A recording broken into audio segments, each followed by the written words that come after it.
disciples of Jesus were afraid. Most of the times we are faced by situations that make us afraid. We are afraid of darkness. We are afraid of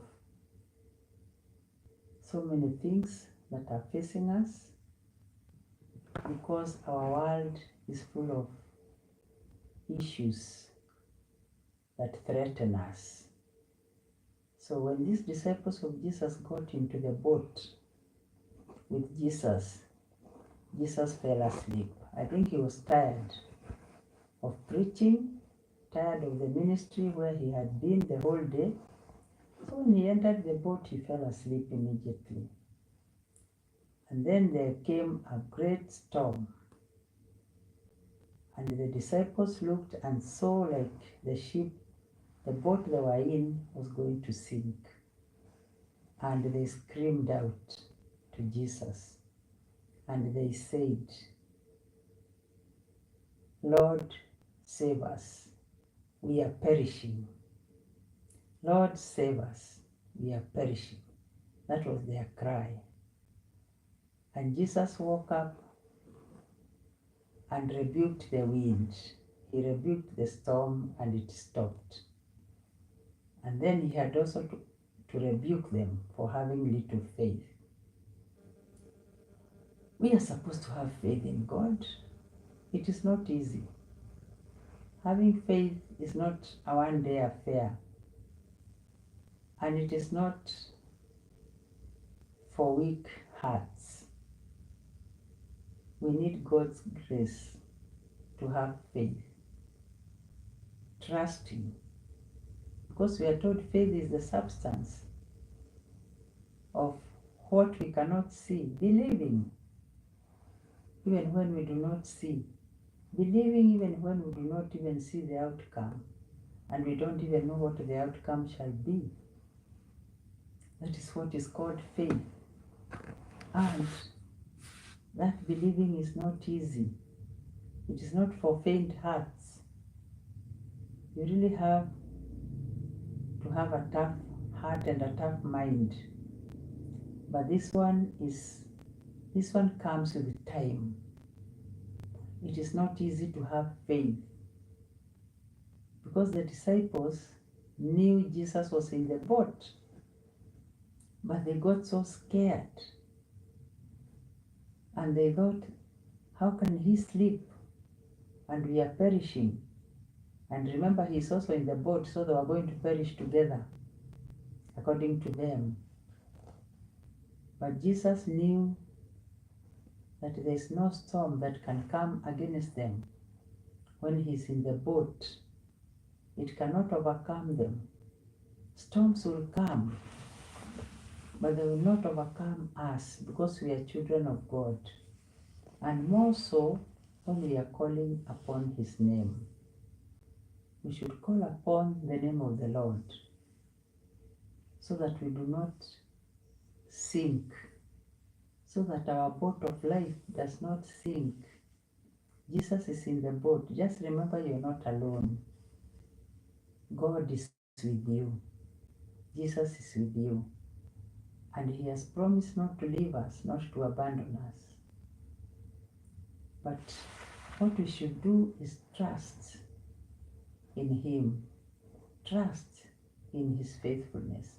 Even when things look like they are not going to work out, even when things look like nothing is going to happen, we are told to believe and trust.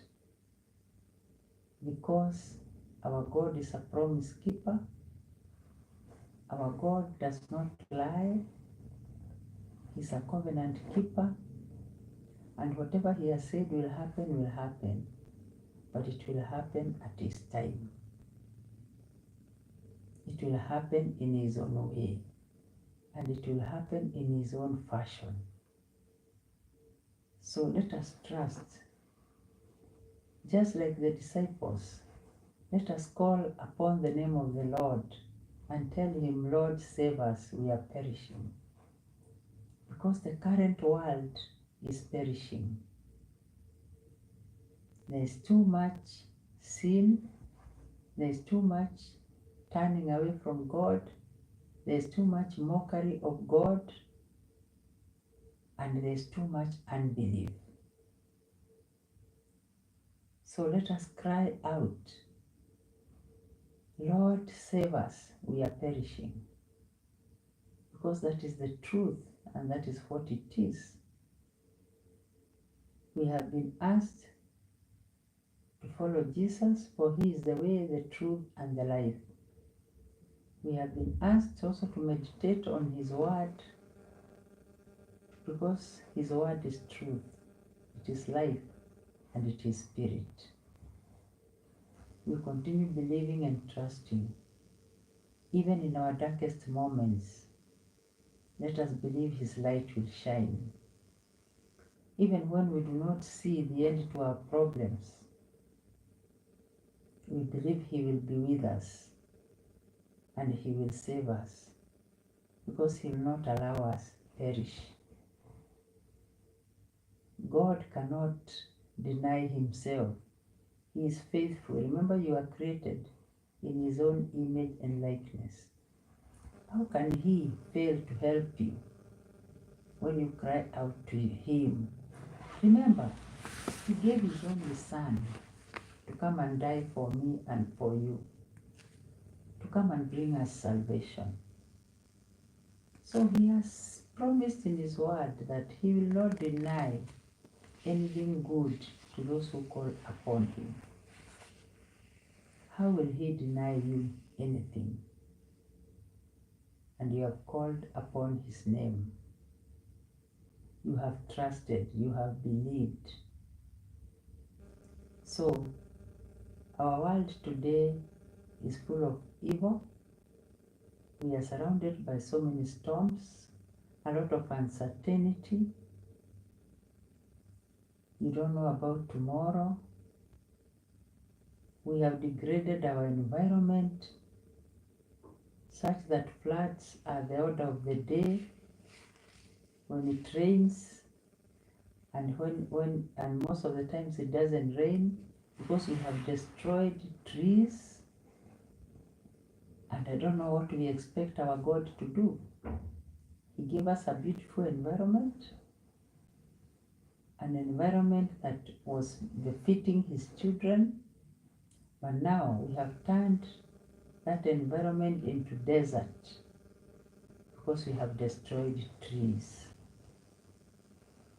God has given us a choice, a free will, to do whatever we feel is the right thing to do. But we are supposed to do things according to the will of God. If God has not willed us to destroy the environment, we should not destroy it. So, this world is perishing. Like the boat that the disciples were in, and they saw like they were perishing. Let us cry out to the Lord. Lord, save us. We are perishing. Let us cry out to the Lord for our children, for our grandchildren, and for all those who have not known God or who have denied him. Because the more we continue to deny God, the more things are going to get tough and tougher. Remember, God says he is slow to anger. He is full of mercy and compassion. But this does not mean he does not punish. He will punish. And the punishment will come in different versions. It will come in diseases. Like, remember, the world was shut down in 2019, 2020, and there's nothing we could have done. We could not even go to church. We could not even go anywhere, even to the supermarket. It was terrible. People could not bury their dead. It was terrible. And God has waited for us to turn back to Him, to surrender ourselves to Him, so that He can calm the storms of our lives. Remember, the disciples had to cry out, Lord, save us, we are perishing. This is what we should all do. Jesus was asleep. There's no way He would have woken up to calm the storm until they cried out to Him. So let us cry out to our God when we are surrounded by storms, when we are faced by difficulties, because only He can help us. Only He can deliver us. Only He can save us. Remember, that is why Jesus came. He said He came to set the captives free, to bring the good news to the poor. We are those poor. We were brought the good news, but are we following the good news? Are we loving the Lord our God with all our heart, with all our soul, with all our mind? Are we loving our neighbor the way we love ourselves? Or we are destroying each other? Because when you are given a responsibility in an office, and then you do not do the work that you're supposed to do there, you're not serving, but you are being served. Remember, Jesus came to serve and not to be served. So you who has a responsibility, wherever you are, serve. You are a servant. And don't excuse yourself so that you are following your own ways and saying that you are a leader. Lead by example. But the examples must be good examples. I remember Paul saying that everything is good, but not all things are good. Sometimes the things we think are good are not good.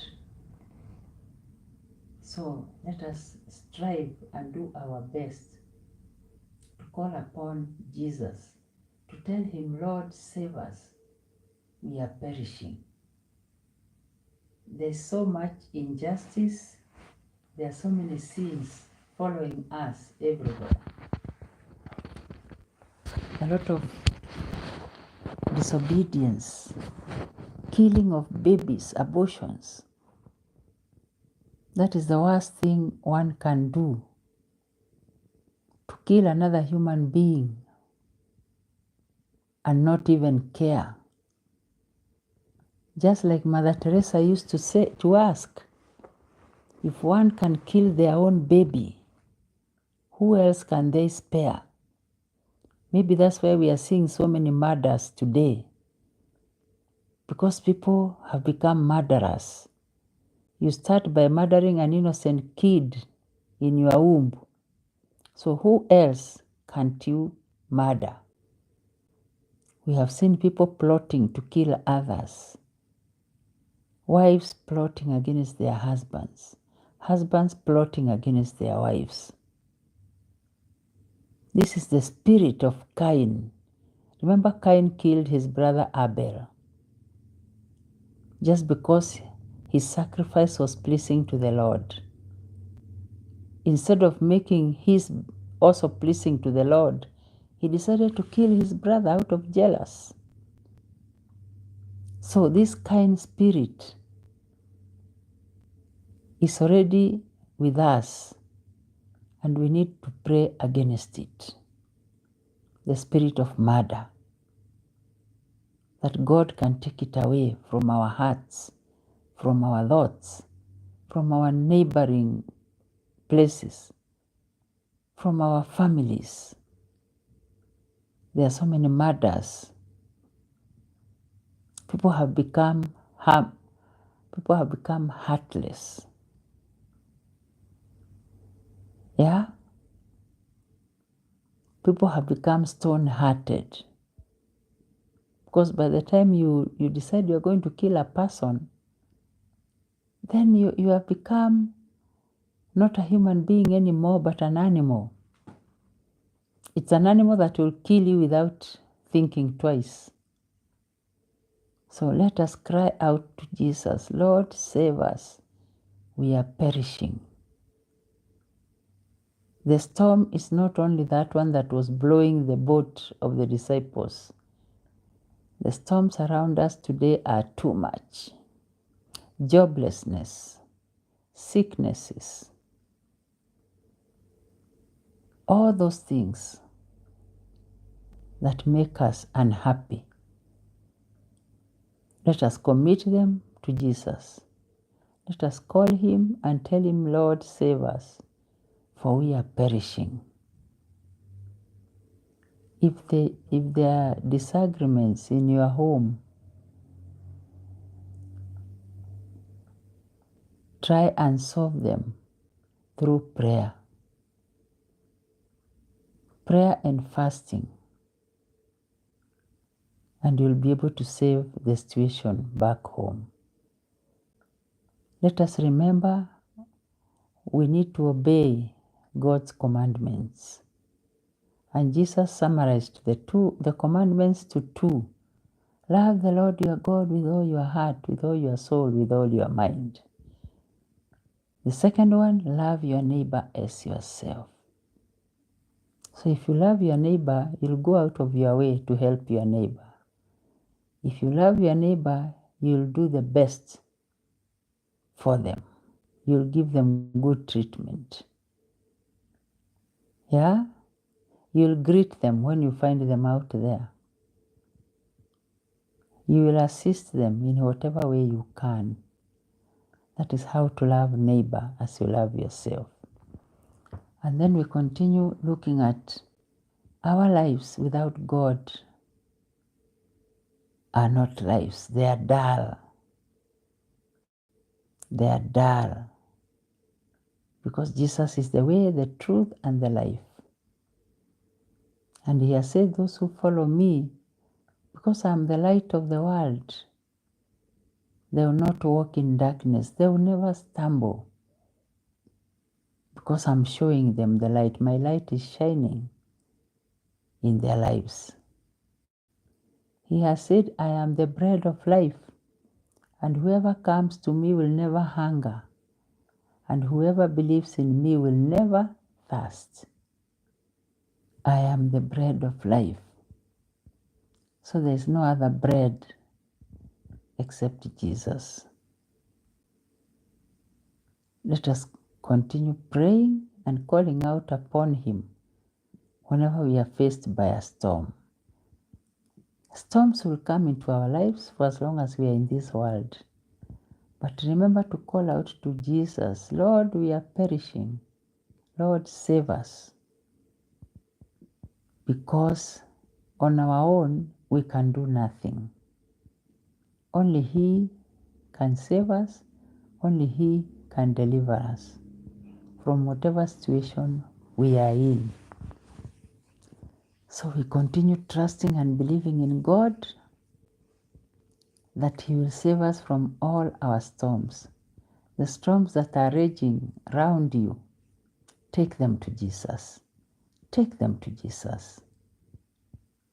He will show you the way. He will sort them out. Sometimes when you are faced by a dark situation, just stopping and praying,